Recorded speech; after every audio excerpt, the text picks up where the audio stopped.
So we're really happy to have you here.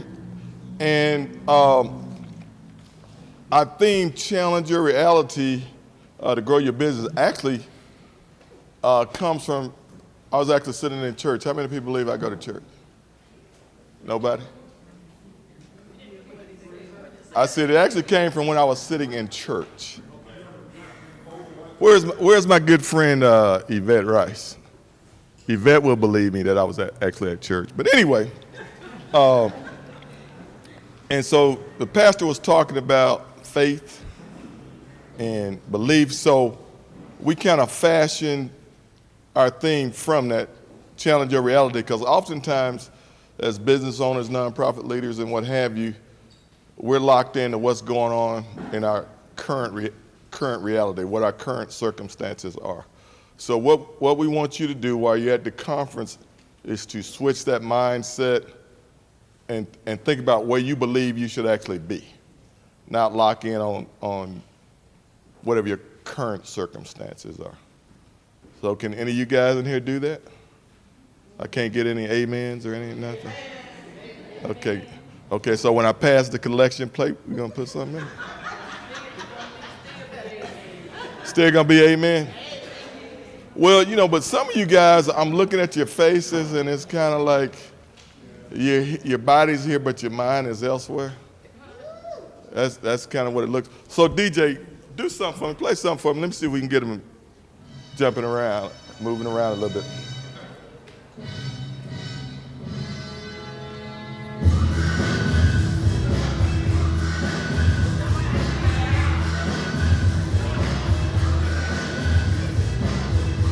There you go. I like that table right there.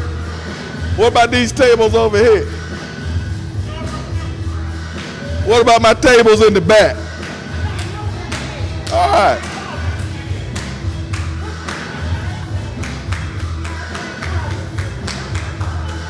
All right, thank you, sir. Okay, I see I'm in a room full of people that can't jump anymore. We got we got some work to do. I'm just, golly, man. I saw one guy moving his arm like that. Like, oh my God, man, come on. Ooh, okay. All right, so we're going to move on to what we're here to do. We're going to move on to our public forum. And in our public forum, we try to have presentations that we hope will spark some thought. Maybe want to make you do something different when you leave. And so our first presenter is a guy, I kind of met him. Well, I read about him. Actually read about him online. And it said something like, hey, we have this gentleman, he's leading a team. That's actually my phone, that's terrible. He's leading a real estate development team, which is unique, one of a kind, because it's an all-black development team doing a $100 million project here in the Magic City. So I was like, let me read that again. I don't know if this is really real, because I hadn't seen anything like that. But we wanted to have him come and talk because he epitomizes what the theme is about, challenging reality. Challenging reality and growing this business. So without further ado, where's Dr. German? I'm going to ask Mr. Michael German with Broadview America, LLC, out of Atlanta, Georgia, to come and share some information with us. All right, sir.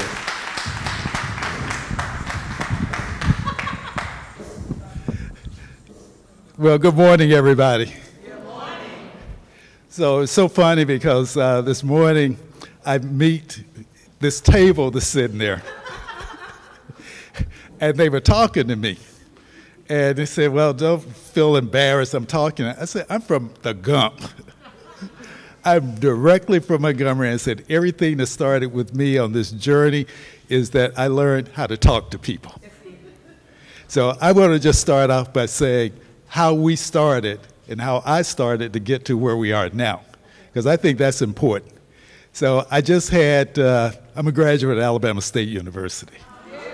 Yeah. All the way.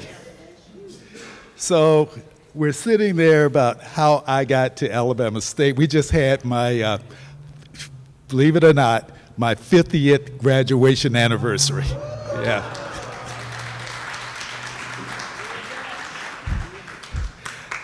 I thought about what happened in this gap that I have from high school to college that led me to where we are.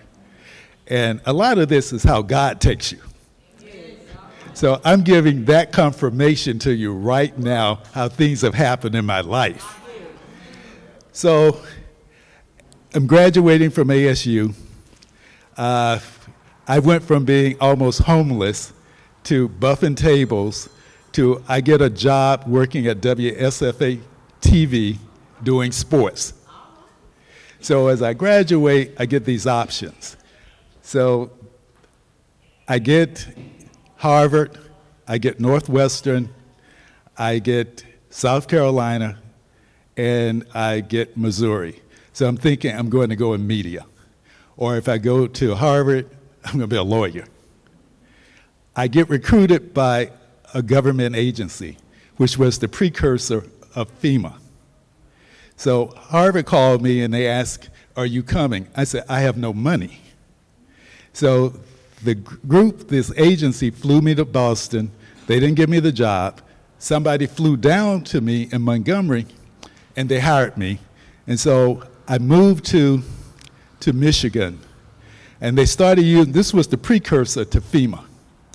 And as we started, they put me out on disasters. So I ended up in places like Exotic. So I'm in the Mortlock, which none of you have ever heard of, which is between Saipan and Guam. I'm out there on a cyclone, and I'm going to 12 islands on ship. And on the ship, I'm the commander of the ship. Every stop we took, giving out supplies and equipment, I command that. So I learned logistics, and that was helpful to me. So then I did other disasters, and then there's a job that opens in Atlanta. I take that, and they've got me doing things. Then they offer me a position in Seattle to be the division director. Flew there, I took the position, and then I came back, and as God would have it, I run into John Lewis. And I said, "John, I'm moving to Seattle." And he said, "I wouldn't do that if I was you. I'm going to run for Congress." Well, as you know what history says, he wins. I'm his district manager. And so we have a big project that we're trying to maintain in East Point, and that was the Federal Aviation Administration, the FAA tower and the command, to keep them in East Point, which was our district. And so they ended up going 20 miles away. Then one day I get a call from the General Service Administration. And they called me and they said, "We want to do a federal building in downtown Atlanta." This is a call. An hour later, I get a call from somebody else who's never called me, and he says, "What's happening?" And I said, "GSA wants to do a federal building downtown." And he said, "Well, let me call Maynard Jackson." He said, "We have an option on the building of the old Rich's department store," and he said, "We have a building that we're leasing to GSA in Dallas." And so he calls Maynard, they get everybody together, and we went to Congress and we appropriated, this is my first opportunity, we get appropriated $100 million to create the Sam Nunn Federal Building. You don't have to clap. No, don't clap, don't clap, don't. This is about a journey. If I don't tell you about the journey, I can't tell you how I got here. So we end up with that. Then the Atlanta Housing Authority executive director, they called me, she calls me, and she says she wants to meet with me. And this is where things changed in Atlanta, because public housing in Atlanta had over 50,000 people. I mean, that's a city. So this was about the transformation of Atlanta. I joined her. I'm in charge of working with the communities and everything. We do tax credits. I learn about that. And after this is happening, I get another call. This time, it's Maynard Jackson, so the mayor. So Maynard called, and he said, Brother German, he said, I'm starting a new office, and your name keeps coming up. And he said, I want you to be on my team. So it was called Grants Development, and it was finding money. So they told me who my deputy would be, and they said, if you want this person, you got her. And I'm sitting there saying, if you're telling me who's coming, you want me to take her. So I get this amazing person who handled everything, and my job was to go find money. Then I get another call from a group. They knew my background on disasters, and here's the deal. As you know, you could be the lowest on the chain, but everybody from all these agencies, they know who you are because you're in charge. So I know all these federal agencies out there, and then from John, I have relationships, and that's the key, relationships. And so we ended up, they tell me, so I do it for him, and then I get a call from a group, a private group, and they wanted me to go and find money with them with FEMA. And so we end up getting a water contract for $6 million. So then I get another call. And this was during the Y2K. And so I leave this group, and the gentleman who was my godfather, my kids, he's an IT guy, he's in Marion Barry's cabinet. And so I joined this team, and we had already made a commitment. They came from Maryland to Atlanta to get the work for the Georgia contract. And so we get there, they've already got a deal with IBM, and I get a call. And this call that I get is from the person who is designated as the Y2K czar. And he calls and tells me that there's a meeting an hour and a half, and I should go with Compact and Digital. So I go over there. They know I'm coming, and they have a PowerPoint. First time in my life I saw a PowerPoint. So that's my naivete. And they stopped and they said a part, they said, Michael, this is the part you come in. And I said, no, I'm not going with you. Because it's the only time I get to barter, because you're going in there for a deal. You're going to give me the crumbs. So I said, no. So we ended up talking about it. I go with them over there. And the person who's the czar, I know him because he was with Senator Sam Nunn's office. That's who called me. And he talks, he listens for 20 minutes, and he dismisses them, and he tells me to hang around. So we ended up talking. We didn't talk anything about the business. We just talked. So ultimately, we get the contract. So now I'm on a roll with this. So I have an instance. So now that you're in it, you got to go sell, because you have the access to get the seats that you need. And when you have people, everybody you get is like everybody in this room, all of you are worth $180 an hour. So we get a percentage of that. So as we're going with this, I get another call down the line.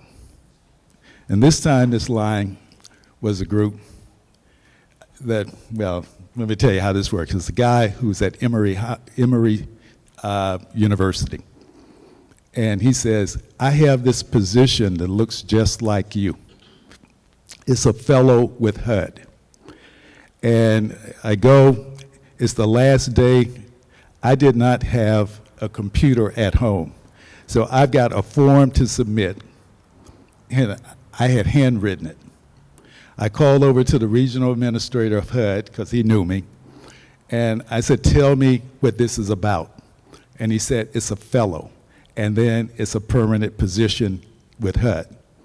And so I go there the last day.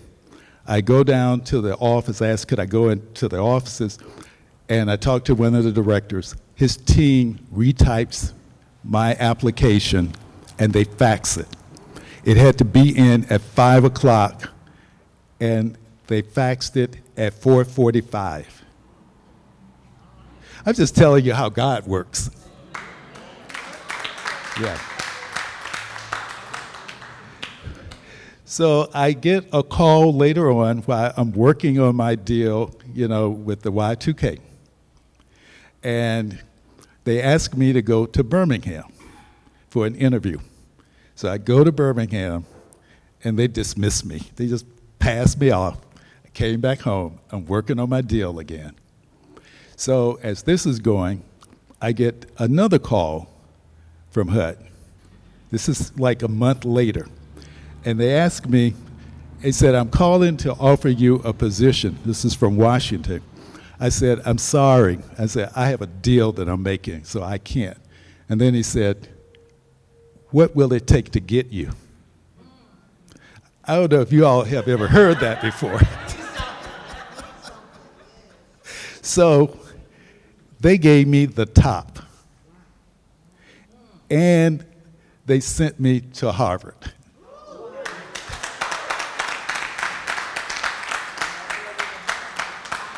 So I get a little tearful on this because I'm telling you, when you're on a journey and how it's being directed. So I end up in South Carolina. That's where they send me. But it gave me access to Harvard because it's a 4-hour drive to Atlanta. And, you go home, it tires you back and forth, and I can't do that all the time. But I could get on a plane and fly to Boston. And so they started, the folks in the business they would ask me to go on trips with them. So I'd fly up, they'd take me to New York, they'd take me to places. They even took me to London. I'm telling you, it's the truth. They took me to London. So I'm sitting in on these courses, I've got these relationships, and when the Y2K came around, because I left money on the table, I'm on Martha's Vineyard with the president of Brigham and Women's Hospital. If you haven't heard, it's the #1 hospital in the country. And then I'm with the minority owner, who's black, of the Boston Celtics. So I got all these relationships, and people are kind to me. And so ultimately, they disbanded the program that I came in with. I took a $30,000 cut to come back to Atlanta. But the one thing I knew was I was not going to be in a program. Because if you get in a program and a bureaucracy, they would put their finger on you, and the thumb puts you down. And I refused, so I stayed in the regional administrator's position. Because things go by, that's my background. Here's the game changer for me. And this is for you. So the secretary of HUD made a commitment, and that he would provide this agency that was somewhere in a closet, the U.S. Interagency Council on Homelessness, and he would provide to them regional coordinators. So the person who applied for this, she came from Jacksonville, and ironically, her name was Beverly Moore, which is my wife's maiden name, Beverly Moore. And she came to me, and she said she got a call from Washington, and they told her, this agency told her if she wanted to find another job, they wouldn't stand in her way. Well, you all go, I broke out laughing. I said, they're firing you. And so I gave her some advice to hide, because if you're there of a certain time, then you still have your stature and your job. You just don't want to be doing this. And so they hit her. And then the regional administrator came to me and he said, this job is important because there are like 18 federal agencies, there are cabinet secretaries that are all meeting in the executive office of the president. And the person who was firing her was from Boston. And just to give you an idea, his mother was 90 years old, and she was the clerk for Cambridge. His brother had 4 degrees from MIT, including a PhD, and his sister was the president of Gannett News, USA Today. He didn't suffer fools. This guy was a hard ass. But he had a mission on ending homelessness, and he wanted to change everything and not be working with the providers. He wanted to bring in the mayors, the governors, the business community, because if you want to get something done, you get people who take and make things happen. So eventually, they said, well, the regional administrator came to me and said, I got to fill this position and you will be great. I said no, because they just fired her. I get to church one Sunday late. I'm standing there in the great hall, and the pastor is speaking, and I could hear him, see him, and hear him. And he said, God is speaking to you. He wants you to step out of your place of comfort. And the message he has is, don't be scared, I'll take care of you. Yeah. Yeah. I take the job. This is after Christmas. They fly me to San Francisco. All these regional administrators come. They're from New York, Boston, Philly, Dallas, Chicago. I have no idea what they do and who they are. But the first thing that I noted was the homeless czar. He flew to New Orleans and met with Mayor Nagins, and then at dinner, he was back. And I said, I'd never seen that before. And what he wanted was what I told you. He wanted political will to dictate this. So ultimately, that's my background. Everybody else knew homeless programs, but I knew how to coordinate. It's been my DNA. So it comes back 2 years later. All of those people are working for me.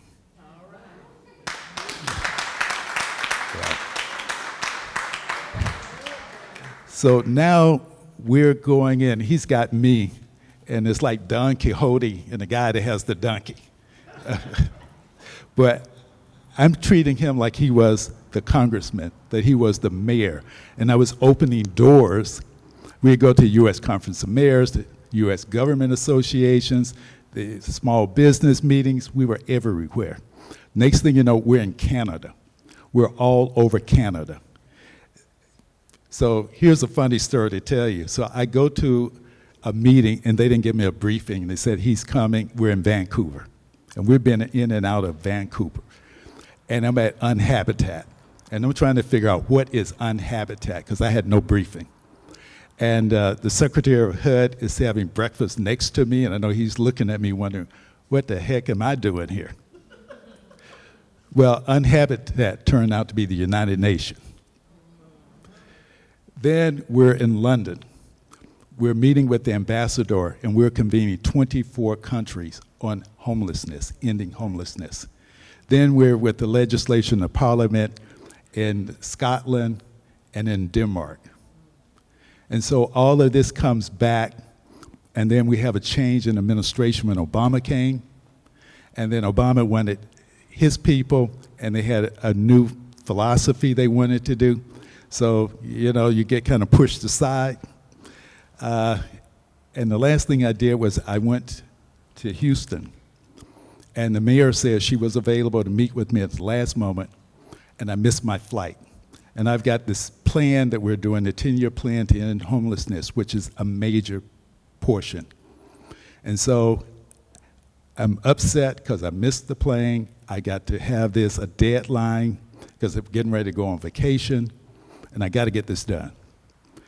And guy picks me up in a van, and he says, he's a Mormon, and he says, what brings you to us? I said, I missed my flight. That's what brings me to us. And he said, this is something that turned my life around too. He said, when these things happen to me, I am where I am supposed to be. Yeah. I listened to this man. We got out. I said, no, he got my bag. I said, no, stop. We're going to pray. And I went into the hotel, and everybody in there helped me to type my document, to get it out, fax, get it out, and everything in. So then I come back, and I'm in the office in Atlanta. I'm never there. And the people see me there. It's like we close the business, and they're surprised. They said, Washington has a document here, and they want you to sign it. And I waited, and as the document says, reassignment to Birmingham as the field office director. So, that was a big change. And then when I saw it, I said, where do I sign? They said, well, we thought you'd be upset. I said, no, a man told me I am where I'm supposed to be. And that brought me to Birmingham. Right. So when I came to Birmingham, I had, it was $5 billion that I administered. But I had $141 million that dealt with the tornadoes that came through. So the state was going to get $100 million, and they're going to use this however they want to. But that $41 million, I had some control of. And so as I'm talking to these local governments, I said, what are you going to do about Section 3? And they said, what is Section 3? I said, you're going to hire minority contractors. That was it. And I kept on. And an example of what happened, Tuscaloosa called a press conference, and they made a commitment that 38% of all their businesses will be for small and disadvantaged businesses. Now, while I'm here, some weekends in a month, if I'm in Birmingham, I would invite a contractor to come over. So I would, so it's like Friday I break open a bottle of cognac. That's what I do. And I sit down and I would talk to them about what's out there, how it works, the whole bit. But I said, but here are the caveats to do business with me. I said, I'm not going to ask for anything, and I'm not going to take anything, and I'm not going to tell a lie. So that's how I do business. So I'll never have to worry about forgetting what the truth is. Yeah. So I end up, and I felt like I helped a number of small businesses. And then I get a call. They created a position in Atlanta as the director. They never had a director for Georgia. And they brought me back as the director of Georgia. And that's where I retired from. So while I was there, I started getting calls from people I had helped. And they called me and they said, it's time for you to leave. And it took 2.5 years to put everything together. And so we put it together, we found the project we want to do. I had offers to go work for other groups.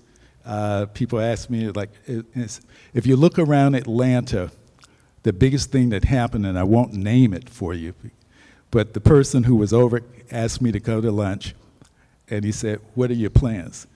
And I said, well, if you ask me what my plans, you probably offer me a job, but I don't want a job. I want a career.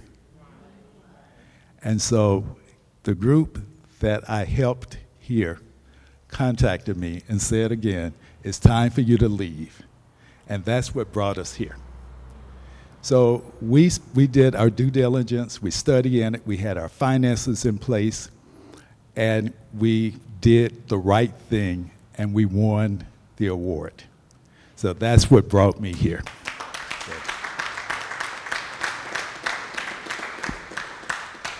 Well, that's it for me. I just want to let you know. But I learned lessons in Montgomery. The first thing I learned growing up on my little street was speaking to people. So I got this table because I came to breakfast and they started talking to me. And I say, who you are? And you carry that trait when you're honest and you're forthcoming on things, and that makes the difference when people say you're concerned. And the one story I wanted to tell you about real quickly was the example when we were working on the Y2K. I went into this building, and I get on the elevator to go make my pitch, and there was a guy on there who got on with me and didn't say a word to me. I mean, he just got to the back of the elevator, but I turned around, I spoke to him. When I got off, we got off on the same floor. And when I went around the front of the door and I came in, I could see the back door, and I saw him coming in, and he's talking to this gentleman, and the gentleman came to me that I ended up talking to, and I said, he obviously was the boss. What would have happened if I hadn't spoken to him? There are no excuses that I gave you to not give me this deal. And so I've had plenty of things where, and probably the most important, I'm telling you, life is a journey. And I didn't tell you when I was with FEMA starting in Atlanta, I had 12 properties. I made a lot of money working on disasters. We had 12, and my roommate, my housemate, my best friend, he was an architect. And we basically, the last thing we had was a Victorian house, 5,200 square feet. We put a gazebo outside. We had parking for 8 cars, basketball court. We made it in 12-foot ceilings, pocket doors, the whole fireplaces, and I was the lord of the manor. And I was a bachelor. But you kind of look at all these things that happen where I learned on the journey. I learned pieces of it. I learned how tax credits were. I learned how you go after money. But the most important is learn how to treat people. Thank you. But the storyline I would tell you about the house was there was an elderly couple that lived next door and never talked to me, never spoke to me. And one day this lady calls me up, and they're in their house coats, and they're sitting up on the step. I walk up there, and she said, come here, son. And I walked to say, yes, ma'am. And this is the thing, I never knew how people know your business. She said, I hear you're getting married. I said, yes, ma'am. And she said, you have 2 choices in life, to be happy or not. And so with everything happening, with all the stress that go with it, the one thing that I took out of life was I choose to be happy. Yeah.